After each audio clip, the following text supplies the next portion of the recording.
Now that we talked about the ways that we can switch them, let's talk about the actual classifications of isotypes, which determines the way that the body responds to a given antigen.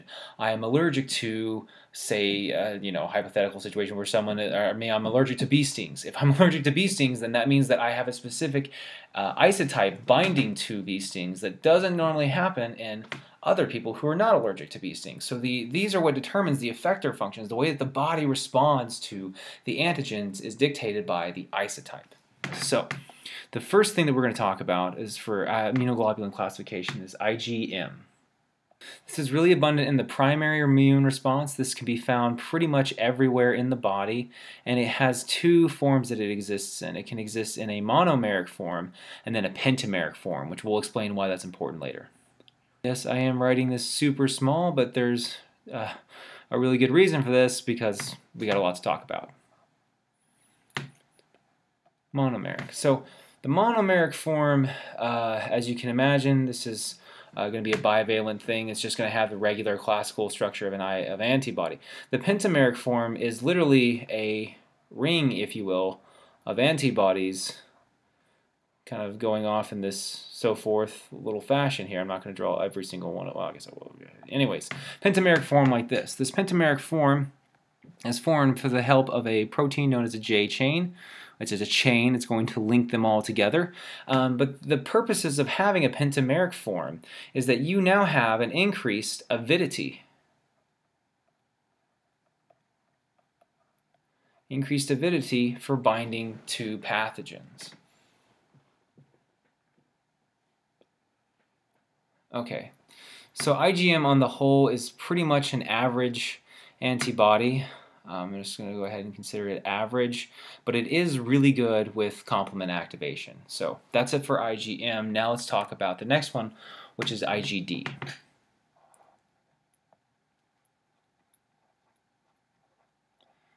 And IgD is one of those, there's broad antibodies and then there's highly specific antibodies. And IgD is one of those that is super, super specific. The only place where you're going to find it is really in the respiratory system. It works in tandem to accumulate an immune response against, as you may have guessed it, things in the respiratory tract, but it works with basophils. So it's sometimes associated with allergies or asthma, or one of those that's associated, but it's a localized response of basophils. It's not a systemic thing, okay? The next one I'm going to talk about, and gold is a fitting color for it, would be the IgG antibodies. And there's a whole bunch of subclasses of them. There's 4 subclasses, IgG1 through 4. Some notes that you want to make about most, if not all, of IgG molecules is that they do cross the placenta, and they are known to exist in the tissue spaces. They diffuse in the extravascular space is what it's called. So for Ig1, there's really 3 things that can be said, or IgG1, sorry, there's 3 things that we can say about this, and then we can draw a conclusion based off of all of them. But they all have the average flexibility. They have if they have average flexibility, then obviously they're going to have average stability.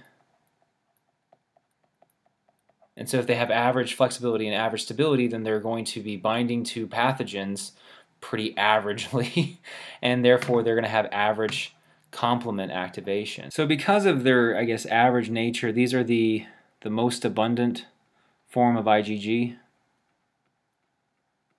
And I like to think of them as like X-wings or foot soldiers that are just all around balanced. They don't have a superior range or superior firepower. They're just average and balanced very well.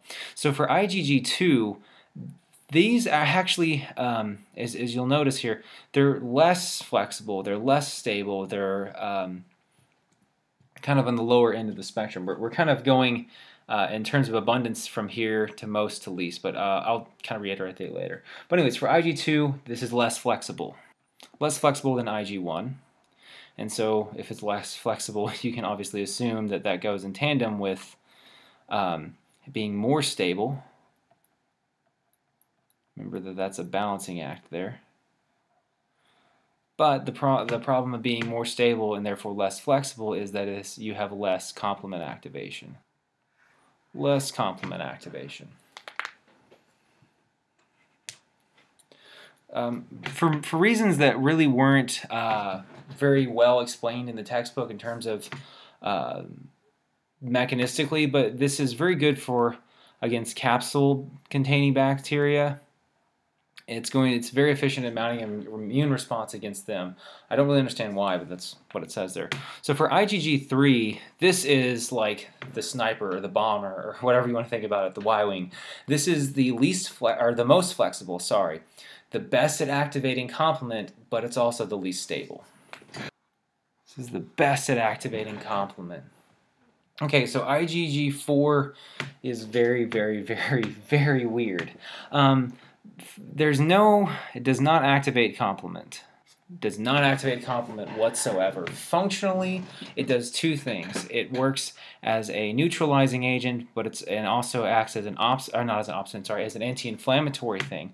But what I think is interesting about these is that other Ig4 molecules can actually swap their heavy and light chains with each other. So you can actually have two different antigen binding sites on them. They can be monovalent. So they can swap their heavy and light chains with each other. As a consequence of this, they can have different antigen binding sites, so they're going to be monovalent. They can only bind to one at a time, or one subunit at a time. They can have different ABSs, let's just say two types of ABSs. So for the purposes of this, because this is their structure, they really only have a few functions of, I had mentioned their functions here for a second, being neutralizing. That's the only thing that they can do in terms of a pathogen defense, but they can also block IgE. We'll talk about IgE later, but IgE causes allergies. So IgG4 is technically anti-inflammatory. All right, so thank God I got that out of the way. Next one we're going to talk about on our classes here is the IgA. And there are two types of IgA, type 1 and type 2, with different, obviously the heavy chain being alpha and beta, or alpha 1 and alpha 2, sorry. But the book doesn't really give much distinction between those two things there, so I'm not really going to stress them too much, so much as I'm going to stress that there's a monomeric form of IgA and then there's a dimeric form of IgA. As you can imagine, the dimeric form does include the J chain. To link it together, this is going to increase its avidity. That's kind of just an implied concept there. But where you see the dimeric form in is usually in the barriers. Okay, like your skin, your epithelia, right? So this is really commonly found in sweat, tears, and saliva. Okay, and then for the monomeric form, that's what you're going to find more or less linked to the lymphatic systems, but it's not nearly as functional. So again, I guess I'm going to point out that the dimeric form has a higher avidity. Okay, last one, oh thank God, is IgE. So IgE's effects are going to be systemic, whereas with IgDs, we had something that was localized to the respiratory system. So IgE causes allergies. So what type of cells is it going to work with? Well, it's going to work with mast cells. It's going to work with basophils. And it's going to work with eosinophils. Alright, so that's all the classifications of immunoglobulins, and the isotypes is what determines the effector function of the antibody.